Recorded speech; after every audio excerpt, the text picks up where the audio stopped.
Todos nós desejamos ser felizes. Muitos acham que a felicidade vem pela abundância de coisas materiais. Pensam que alcançarão felicidade com riqueza e conforto.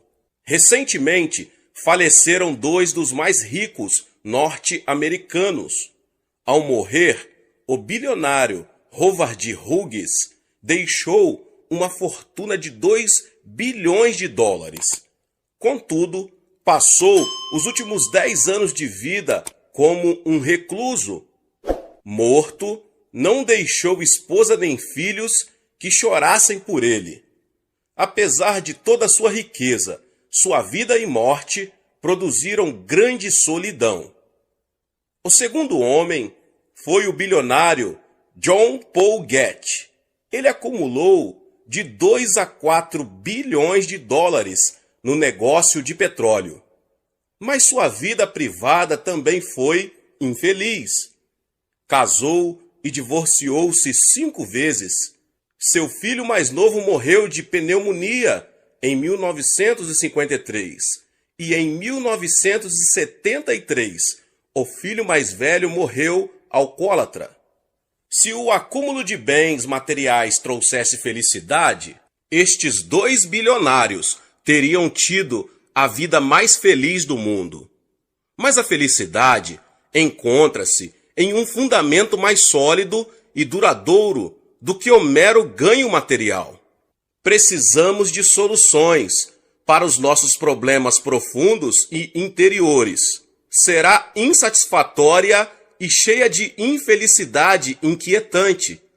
O fundamento adequado para a verdadeira felicidade constitui-se de primeiramente 3 componentes.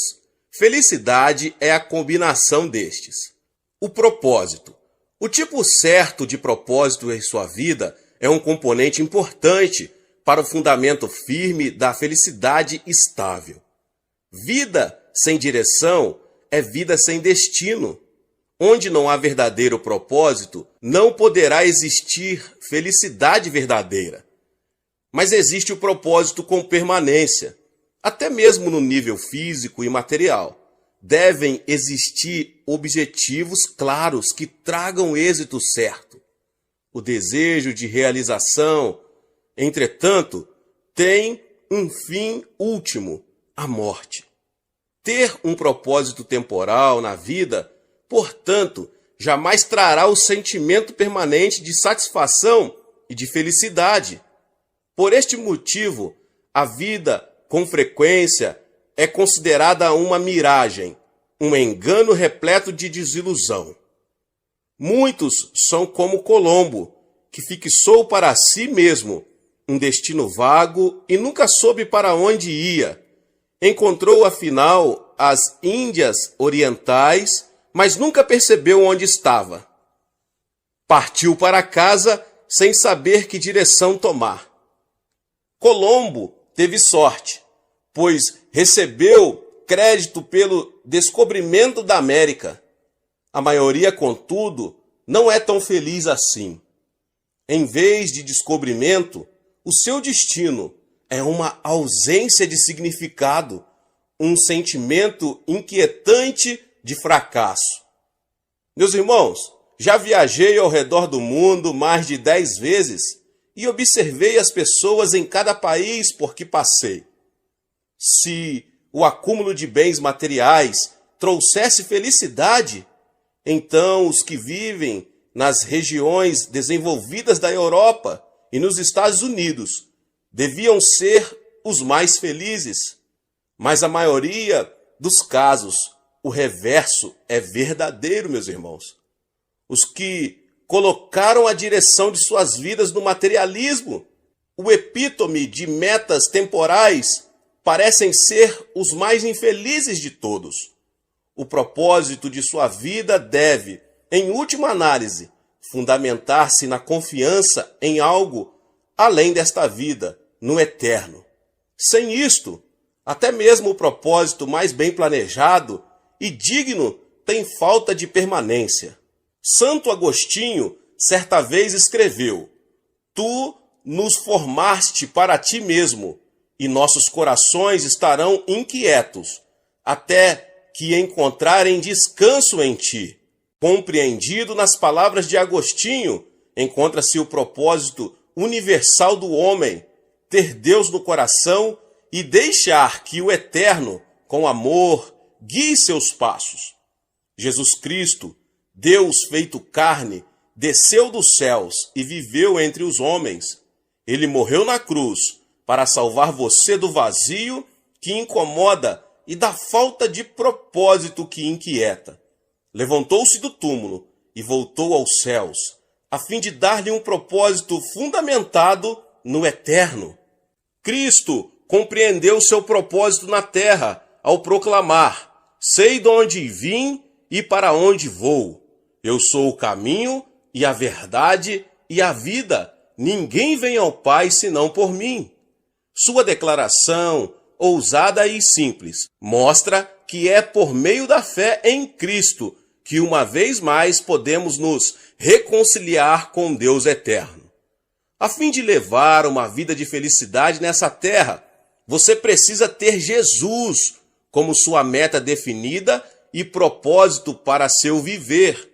Por meio de Cristo, sabemos de onde viemos, para onde vamos e por que vivemos aqui. Mas Cristo dá-nos muito mais que respostas que nos ajudam a estabelecer nosso propósito na vida. Com ele também temos identidade. Se temos verdadeira fé em Cristo, somos filhos de Deus.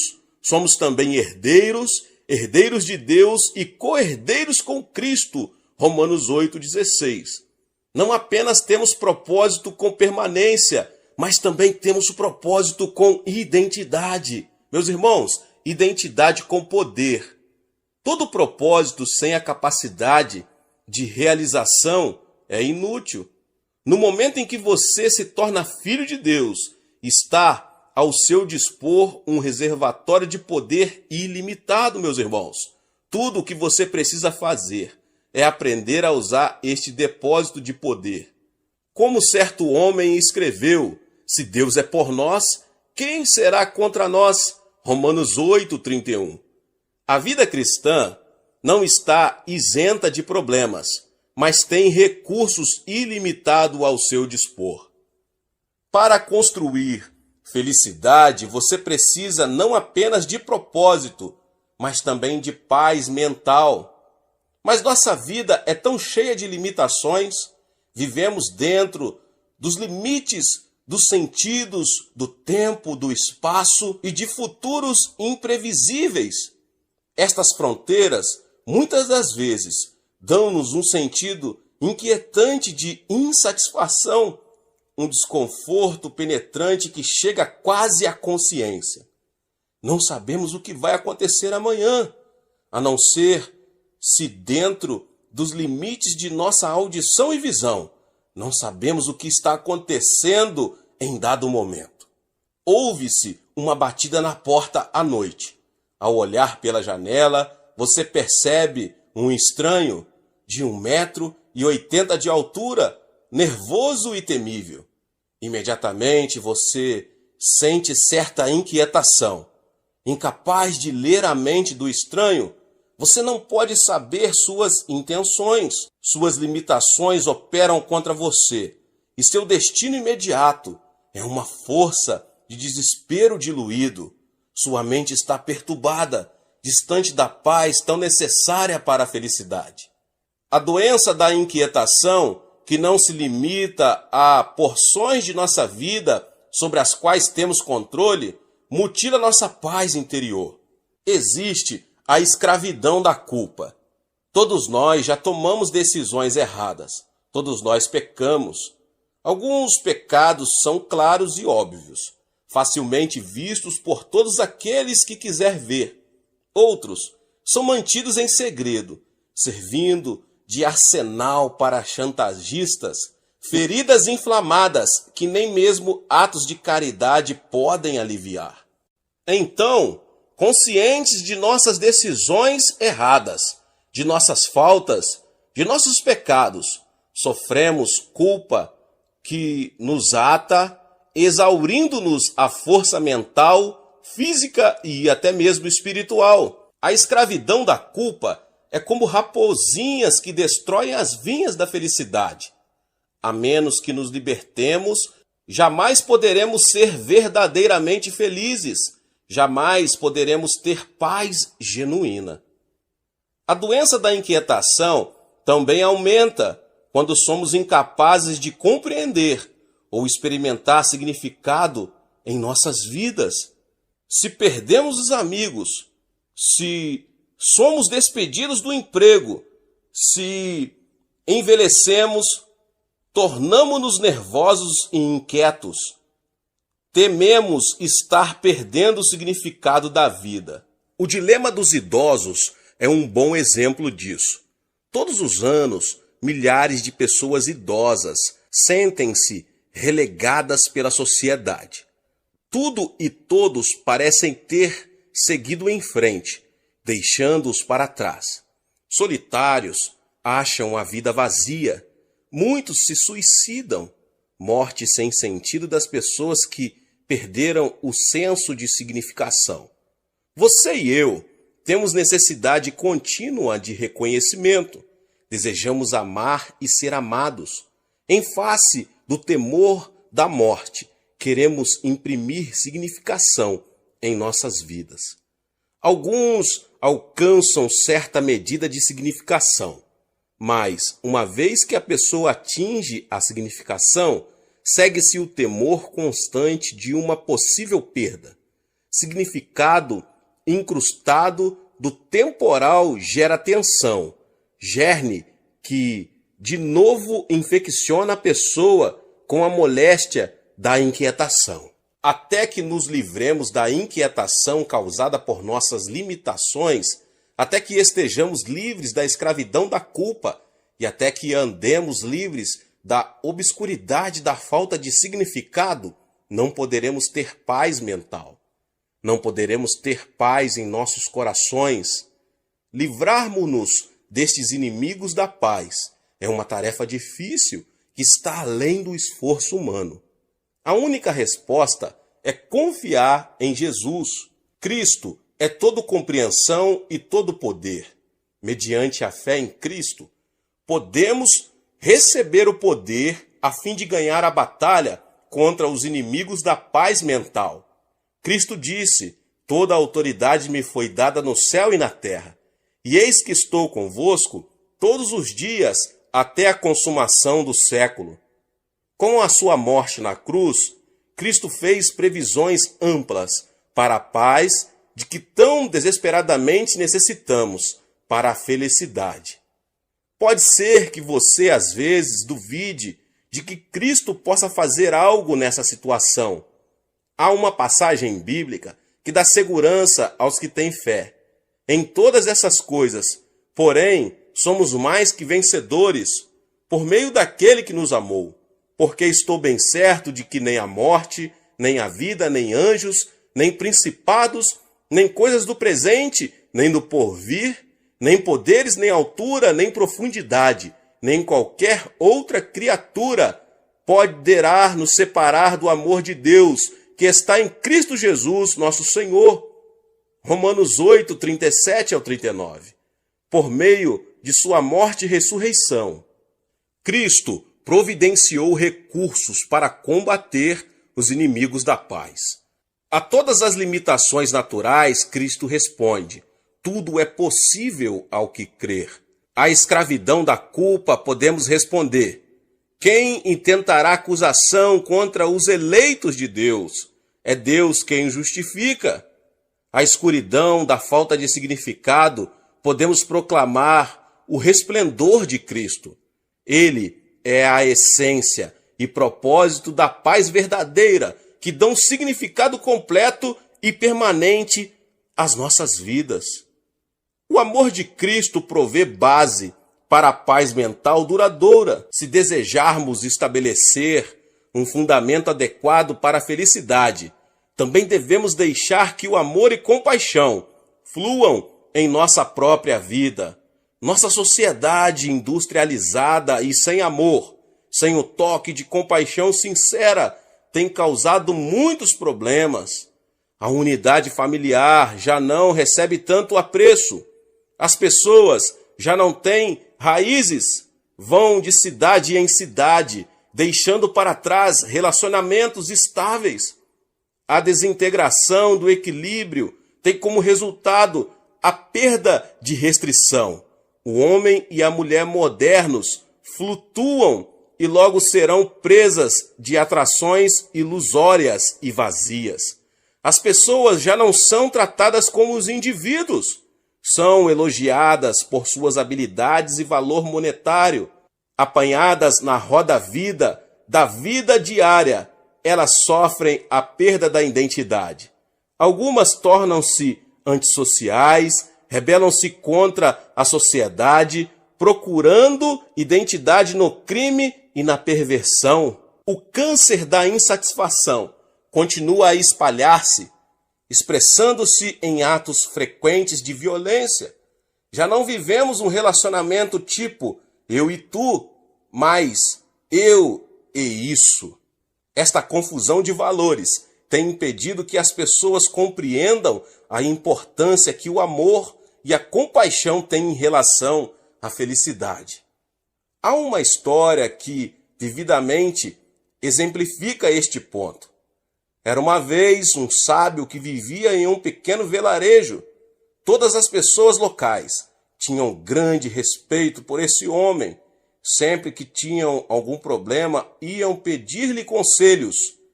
No decurso de uma de suas palestras, o velho sábio prometeu às pessoas do vilarejo que lhes mostraria o caminho para a felicidade. Então, pediu-lhes que lhe mandassem um representante. Alguém que achassem ser a pessoa mais feliz da aldeia. O povo reuniu-se para debater o assunto e a conclusão foi que a pessoa mais bonita certamente seria a mais feliz. Escolheram, por unanimidade, uma linda jovem senhora e enviaram-na como seu representante. Ao ver a linda mulher, o sábio voltou as costas, não proferiu palavra. Seu silêncio foi uma negação clara. O povo reuniu-se outra vez. Desta vez, concluíram que a pessoa mais rica deveria ser a mais feliz. Escolheram o homem mais rico e enviaram-no ao sábio. Ao ver a segunda escolha, o sábio ficou totalmente desanimado. Começou a andar em direção a um campo e várias pessoas o seguiram. De súbito, ele parou. Ao lado da estrada, um menino chorava, segurando nas mãos um pardal que morria. — Por que choras? Perguntou o sábio. Entre soluços e lágrimas, o garoto respondeu: Eu estava andando por este campo. Enquanto andava, vi este pardal. Está tão mal. Fiz tudo o que pude a fim de conservar-lhe a vida, mas ele ainda está morrendo. Um sorriso de compreensão estampou-se no rosto do velho. Voltando-se para os que o seguiam, o sábio exclamou: Eis o caminho para a felicidade, compaixão e amor aos outros. Nem riqueza nem beleza resultam em felicidade, mas amor e compaixão são componentes vitais para o florescer de uma vida feliz. Se você não puder viver em harmonia com o próximo, é impossível que o amor e a compaixão fluam livremente de você. A habilidade de encontrar-se com os outros e se dar bem com eles pode ser traçada por meio de um processo de desenvolvimento. No início da vida, interagimos com os pais e mestres. Mais tarde, geralmente casamos, formando laços íntimos com nosso cônjuge. A menos que aprendemos a viver em harmonia nestes relacionamentos importantes, jamais poderemos experimentar felicidade sólida e permanente em nossa vida. Depois de 30 anos de pesquisa, a Faculdade de Medicina da Universidade Johns Hopkins publicou uma descoberta interessante.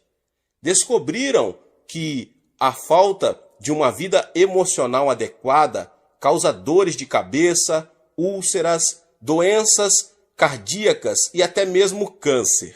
Revelou-se ainda mais que os pacientes que sofriam de câncer geralmente eram introspectivos e solitários e não tinham tido relacionamentos sadios com os pais e irmãos na infância. Os que não haviam aprendido a partilhar amor e compaixão tinham tendência para a doença e pouca saúde. Foi para remediar esta falta que Cristo realizou seu primeiro milagre. Em Caná, ele assistia a um casamento, o relacionamento de maior potencial para satisfação emocional ou desastre assolador. Durante a cerimônia surgiu uma necessidade e Cristo transformou a água em vinho. Com este milagre, Cristo mostra-nos que tem poder para transformar nossa vida de água insípida em vinho saboroso e proveitoso. Com este milagre, Cristo assegura-nos que pode transformar o vazio de nossa vida em amor e compaixão, satisfazendo as nossas necessidades ao nosso redor. Cristo o ama, a despeito de sua educação formal, sua riqueza, seu status social, sua idade, seu sexo ou sua nacionalidade. Entregue-lhe sua vida, deixe que ele o inunde com seu amor. O amor de Cristo pode trazer inteireza à sua personalidade e cura para seu corpo, alma e espírito. Peça que Cristo venha e mude sua vida. Peça que ele lhe dê mais paciência e compreensão para com sua família, amigos e vizinhos. Peça-lhe que o ajude a perdoar e cure seus relacionamentos que precisam de transformação. E no instante em que você receber o amor de Cristo, comece a dar o amor de Deus aos outros. Você ficará surpreso com a alegria que isto lhe trará. A fim de encontrar a verdadeira felicidade, estabeleça um propósito com permanência, identidade e poder. Por meio da fé em Cristo, você pode ser liberto da escravidão da culpa, da escuridão da falta de significado e liberto para a paz mental necessária, a felicidade genuína. Quando o componente final de amor e compaixão for instilado em sua vida e atitudes, você se encontrará enriquecido com uma das maiores bênçãos de Deus, a felicidade verdadeira e duradoura, para a glória e honra do nome do Senhor Jesus. Glória a Deus. Deus abençoe a sua vida, você que ouviu essa palavra e talvez você chegou aqui pela primeira vez. Não esqueça de se inscrever aqui no canal e ativar o sininho das notificações, para você ficar por dentro de tudo que são postado aqui neste canal abençoado. Deixe também seu like e não esqueça, meus irmãos e irmãs, de compartilhar este vídeo com os seus contatos. Deus abençoe e nos vemos nos próximos vídeos. Amém. A história que eu começo com vocês hoje é de uma mulher de pouco mais de 20 anos de idade, que trabalhava num escritório. Proveniente de uma família de classe alta, era educada, calma, boa, e como se isso não bastasse, sua aparência era bastante atraente. Mas a partir de certo momento em sua vida, por motivo que ninguém imaginava, seu semblante mudou. Passou a falar menos, não se encontrava mais com os amigos e permanecia trancada em casa, mostrando-se sempre preocupada. Diante da mudança tão súbita, seus colegas começaram a ficar apreensivos. Passado aproximadamente um mês, ela voltou de longas férias com um sorriso, parecendo outra pessoa. Embora seu aspecto físico não tivesse mudado muito, sua atitude era diferente. Já não mostrava um semblante de preocupação. Havia se transformado numa pessoa alegre, segura de si e muito sociável entre seus colegas. As pessoas queriam saber o motivo da mudança. mas ela se manteve calada. Alguém de sua confiança, que sempre a apoiava em tudo, contou que certo dia ela lhe confessara a razão de ter mudado. Seu problema era um complexo de inferioridade por causa de seu nariz, a ponto de ela se sentar diante do espelho e se maldizer, pois aquilo a enchia de indignação. Na intenção de esconder seu complexo de inferioridade, ela se mostrava uma pessoa segura de si diante dos outros. Mas todo o seu esforço era inútil, porque sua consciência sabia que aquela aparência era um disfarce. Essa hipocrisia também não durou muito tempo. Sua autoimagem distorcida predominava em sua mente e em seu espírito. Chegou a pensar que as pessoas só olhavam para o seu nariz e que esse era o motivo de não ter um noivo. Enfim, isso provocou a falta de alegria em seu rosto e a falta de autoconfiança fez que ela se isolasse das pessoas. Até o dia em que ela decidiu tirar umas longas férias com o objetivo de resolver o problema. O recurso para curar a enfermidade de seu coração consistia em uma cirurgia estética. Foi a um hospital e submeteu-se a uma cirurgia no nariz. Finalmente, conseguiu seu objetivo. Pensando que seu nariz havia ficado bonito, sua autoimagem deu uma volta de 180 graus. A partir daí, começou a acreditar que conseguira a aparência física sonhada. A ironia, porém, é que a pessoa a quem contara seu segredo não percebeu que ela fizera cirurgia no nariz. A autoimagem daquela mulher podia fazê-la rir ou chorar. Tal como a protagonista dessa história, todos são influenciados em seu modo de pensar e agir pela autoimagem que trazem no coração.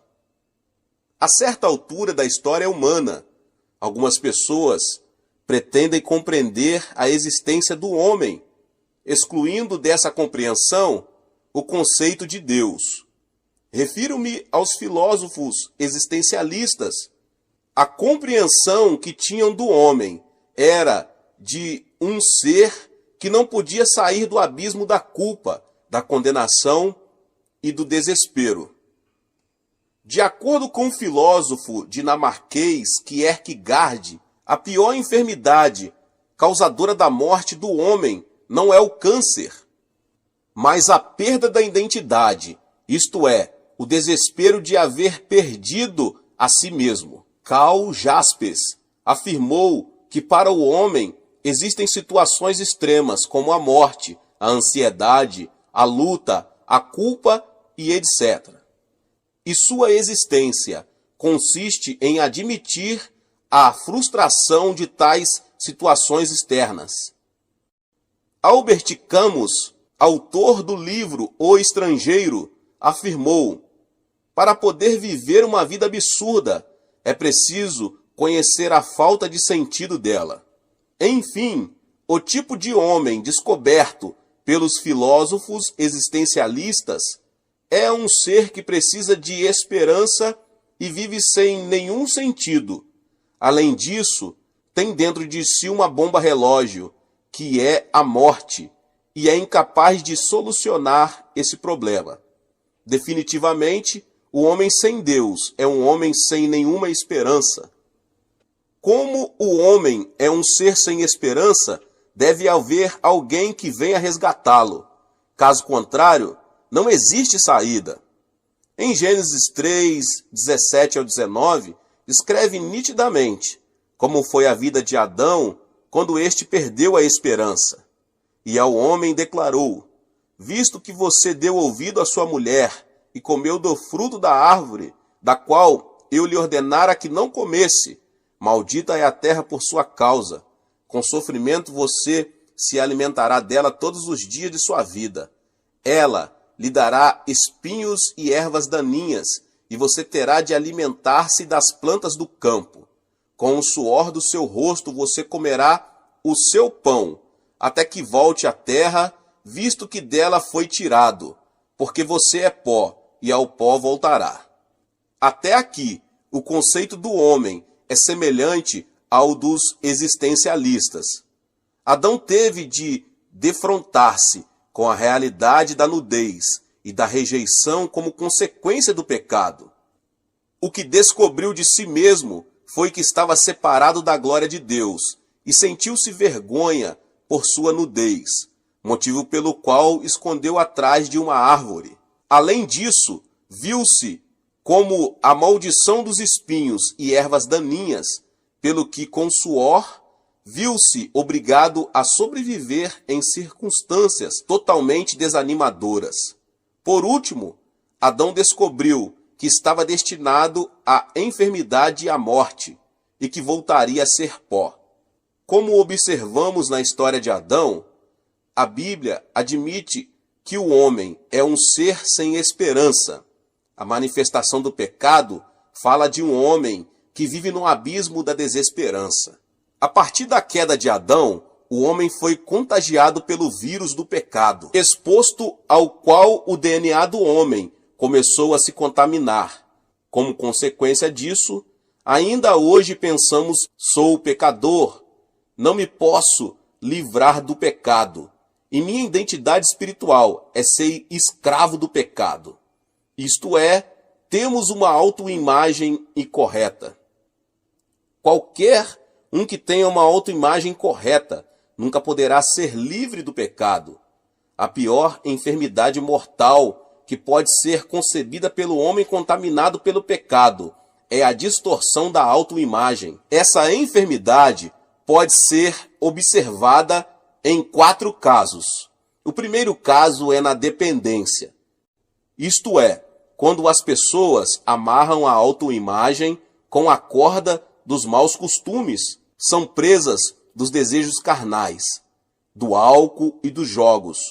A maioria dos que tem uma autoimagem de vício não está preparada para suportar a tentação e a prova do diabo. Eles pensam constantemente: sou um medíocre, sou um mundano, estou preso aos costumes do mundo, não me posso livrar deste mau hábito, e dessa forma transformam-se em dependentes. O segundo caso é na infelicidade. São aquelas pessoas que pensam não merecer o amor dos familiares e dos amigos e, consequentemente, passam a se alienar. Por exemplo, as crianças de rua, em sua maioria, provêm de famílias desestruturadas. A semente da infelicidade é semeada quando os pais se divorciam ou um deles morre prematuramente. Elas não conseguem se libertar da autoimagem que diz: você não merece ser amado, você é inútil. Assim, irrigam a semente da infelicidade e, em geral, terminam destruindo a própria vida. Essas pessoas são negativas e vivem presas ao ódio e à ira. O segundo caso é a debilidade. As pessoas que têm alguma debilidade física tendem a viver sob a ansiedade e a preocupação com a doença. Pensam que não pode ter uma vida saudável pelo fato de serem fisicamente frágeis. Elas pensam: eu já nasci frágil, por isso a enfermidade voltará a qualquer momento. Assim, por causa da autoimagem doentia, perdem a defesa mental e, quando fustigados por alguma doença, perdem imediatamente o ânimo. Essa categoria de pessoas nunca poderá ficar livre da enfermidade. O quarto caso é no fracasso. Em relação aos outros tipos de autoimagem, talvez seja esse o mais destrutivo. Ao ver sua falta de capacidade, de recursos, de apoio dos outros, a pessoa termina pensando: sou desprezado, estou inserido na classe baixa, sou um lixo. Haja o que houver, vou acabar em fracasso. Sou pobre. Pessoalmente, em visitas ao exterior, pude ver quanto essa categoria de autoimagem é destrutiva. um denominador comum que descobri nos países subdesenvolvidos foi a mentalidade pobre. As pessoas pensam, somos pobres há várias gerações. Jamais poderemos livrar-nos da pobreza. Lamentavelmente, não pude encontrar nelas esperança nenhuma. Essa realidade torna-se mais visível em países do sudoeste asiático, na África e na América do Sul. O surpreendente é que muitos desses países estão repletos de recursos naturais e, apesar das riquezas e da ilimitada possibilidade de progresso, continuam sendo países pobres. O motivo é a mentalidade de fracasso. Os habitantes estão determinando o futuro de sua nação por meio da mentalidade da pobreza e do fracasso. A mentalidade dos israelitas que haviam chegado a Cádiz Barneia era semelhante a essa. Eles não puderam pisar na terra prometida, a terra dos sonhos, a terra de onde fluía leite e mel, apesar de tê-la exatamente à sua frente. Mas por quê? Você pode perguntar. Porque embora tivessem tido a experiência da salvação de Deus e da disciplina durante 40 anos no deserto, não puderam se desfazer da mentalidade de servidão que tinham no Egito, a fim de pensar como filhos de Deus. Essa mentalidade pobre torna-se visível nos relatos dos 12 espias. A Bíblia esclarece que, após haver observado a terra durante 40 dias, o relato por eles apresentado foi negativo. E espalharam entre eles os israelitas um relatório negativo acerca da terra. Disseram, a terra para a qual fomos em missão de reconhecimento devora os que nela vivem. Todos os que vimos são de grande estatura. Vimos também os gigantes, os descendentes de Enaque, diante de quem parecíamos garfanhotos, a nós e a eles. Números 13, 32 e 33. A mentalidade de servidão os fez considerar-se pequenos e insignificantes, e não permitiu que vissem a vontade e o plano de Deus. Foi por isso que não vacilaram em afirmar, diante deles parecíamos gafanhotos. O importante é que a terra de Canaã é um território onde se pode entrar com o complexo de gafanhoto, ou seja, aquele que não tem a capacidade de pensar como filho de Deus, muito menos lhe será outorgada nenhuma oportunidade. A única forma de mudar a autoimagem é voltar-se para Jesus Cristo. Em 2 Coríntios, o texto que li no início, Paulo, ele adverte, portanto, se alguém está em Cristo, é nova criação. As coisas antigas já passaram, eis que surgiram coisas novas. É em Jesus Cristo que se pode encontrar uma nova autoimagem, que consiste em crer, apesar de ser pecador, e por sua injustiça merecer a rejeição. Seus pecados foram perdoados pelo sangue de Jesus. E agora esse homem é uma pessoa justa, porque recebeu o perdão de seus pecados. Há alguns anos foram a leilão em Nova York os pertences de Jacqueline Onassis, esposa do ex-presidente Kennedy. Na oportunidade, o anel de noivado, avaliado em $500 mil, foi vendido por $2.590.000. Os textos do discurso de posse do ex-presidente também foram vendidos por $134 mil. Faz pouco tempo, vendeu-se um desenho a qual Picasso havia dedicado apenas 5 minutos, pelo valor de uma casa. Longfellow, famoso poeta americano, escreveu uma poesia em uma folha de papel de má qualidade, mas que foi vendida por $6 mil, ainda quando o artista era vivo. Como vimos, meus irmãos e irmãs, as coisas comuns tornam-se extraordinárias quando estão ligadas a alguém importante. O mesmo acontece em nossas vidas, glória a Deus. Podemos pensar que somos menosprezados e rejeitados no mundo, mas temos de olhar para nós pela perspectiva daquele que transformou a nossa vida. Kim Dae-do foi um coreano que assassinou 16 pessoas. Ele pensava que ninguém o amava e que a sociedade o rejeitava. Contudo, aceitou Jesus na cadeia e começou a clamar ao Senhor todas as madrugadas. Assim, foi transformado totalmente diante da cruz de Cristo. Sua autoimagem foi mudada. De assassino, transformou-se num filho de Deus, revestido de justiça e sua glória. Deu-se conta de onde vinha, por que vivia e para onde se dirigia. Passou a ter orgulho de sua nova identidade. No dia de sua execução, suas últimas palavras foram: Aleluia, graças a Deus, que está me chamando hoje. Faz tempo que espero por este dia. Estou muito feliz por esta gloriosa morte, que me permite ser aceito pelo Senhor. Dou-te graças, Pai, por haveres perdoado pelo sangue de Jesus Cristo, alguém que merecia ir para o inferno, e por me aceitares em teus braços. E ele foi executado. Que transformação tão radical! Esse criminoso que havia amaldiçoado a sociedade, a si mesmo e as pessoas, foi transformado completamente por causa de Cristo e se converteu em uma nova criatura. A mudança da autoimagem é isto, uma nova criação em Cristo. Este tipo de transformação ocorre somente quando alguém tem um encontro com Cristo. A Bíblia diz: Tu me farás conhecer a alegria plena da tua presença, eterno prazer à tua direita. Salmos 16:11.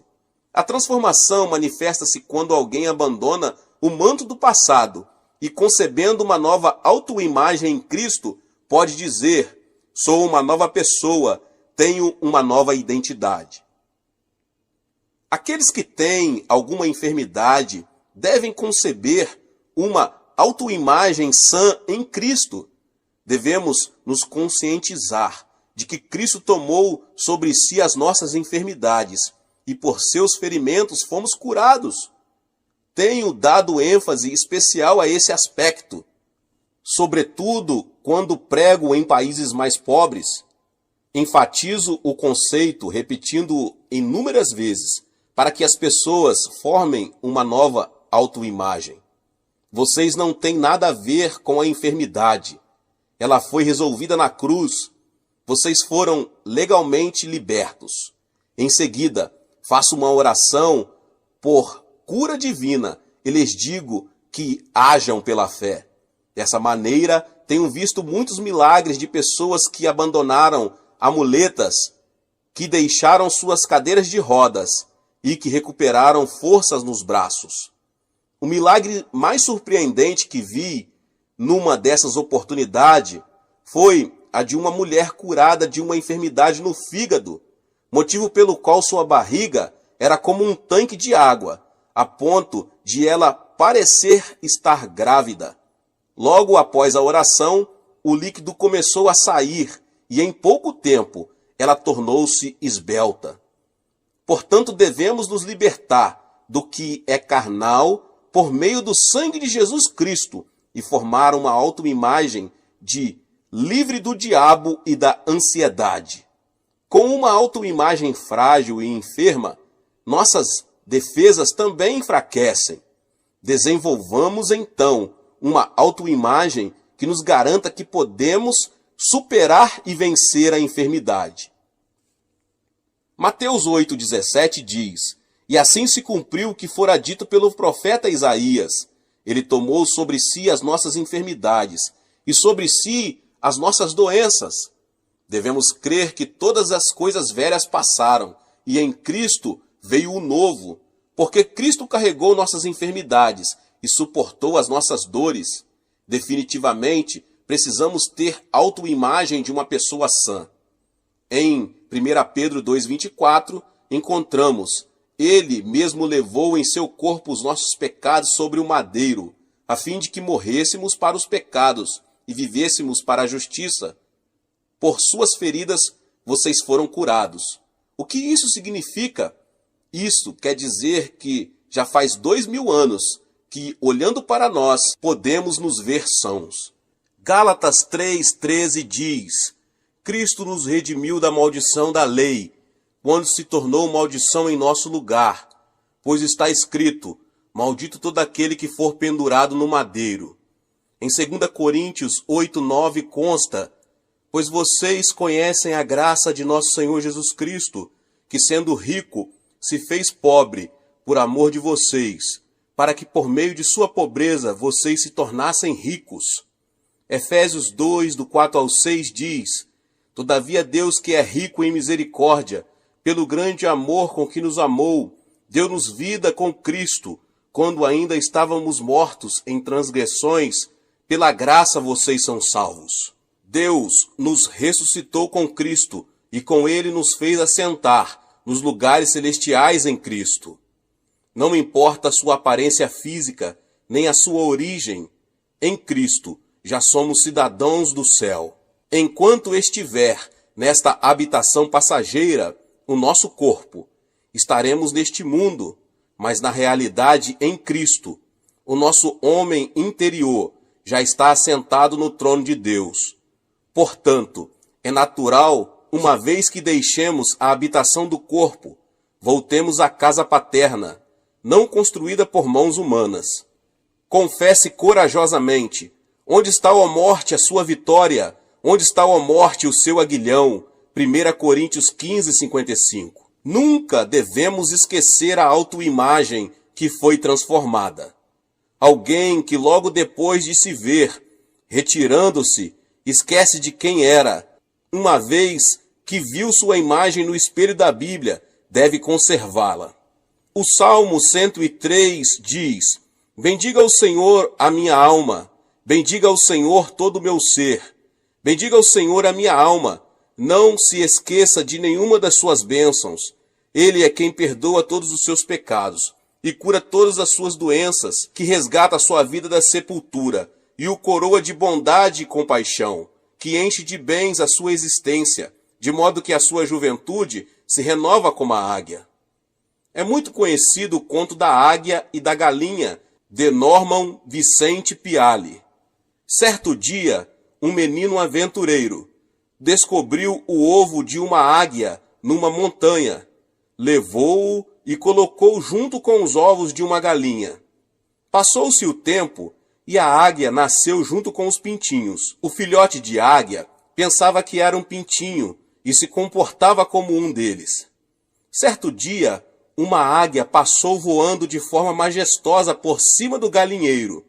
Ao observá-la, o filhote de águia notou que sua aparência era muito similar à daquela ave e pensou: essa águia se parece muito comigo. Eu venho observando porque minha aparência é diferente das galinhas, e veja essa águia.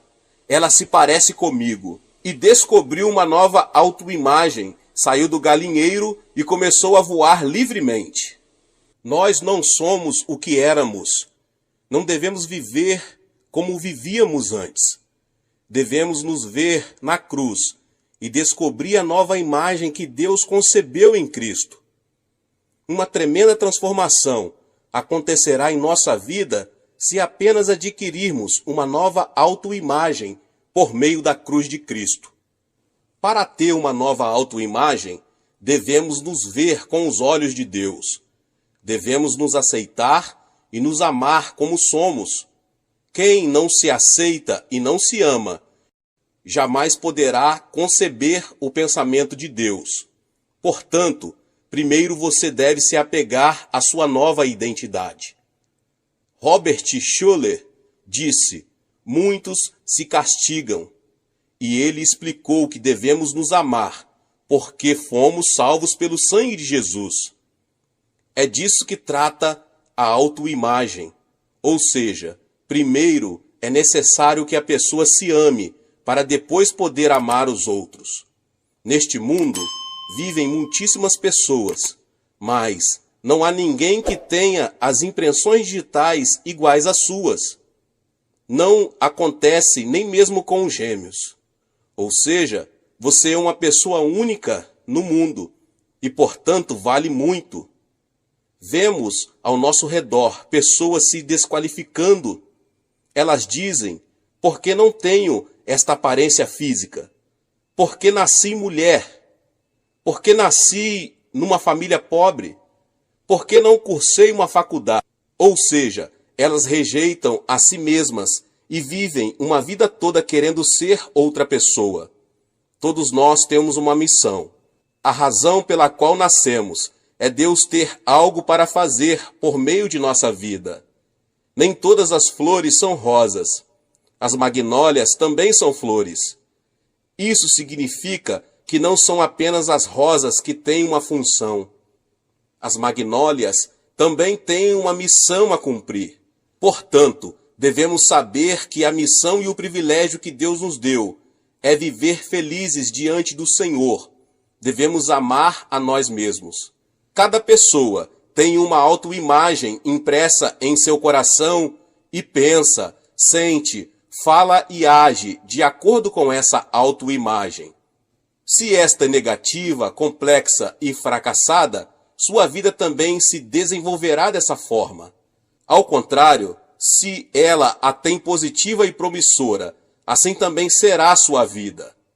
É preciso saber que o êxito e o fracasso estão na autoimagem interior, não na aparência exterior. Portanto, devemos nos aproximar da cruz de Cristo para conseguir essa autoimagem que foi comprada e desenhada com sangue. Temos de ver a cruz, abraçar a cruz e aceitar a nova imagem que Deus nos dá. Quando a nossa maneira de ver a nós mesmos se alinhar com a perspectiva de Deus, podemos nos ver com o amor de Deus. Podemos descobrir a felicidade que tanto desejamos se apenas tomarmos para nós a perspectiva de Deus, que nos vê e nos aceita como somos. Deus abençoe a cada um que ouviu essa palavra. Se você ainda não é inscrito aqui no canal, se inscreva no canal e ative o sininho das notificações para você não perder todos os vídeos que são postados aqui todos os dias. Deixe também o seu like e não se esqueça de compartilhar essa palavra com as pessoas que você mais ama. Deus te abençoe e nos vemos nos próximos vídeos. Amém.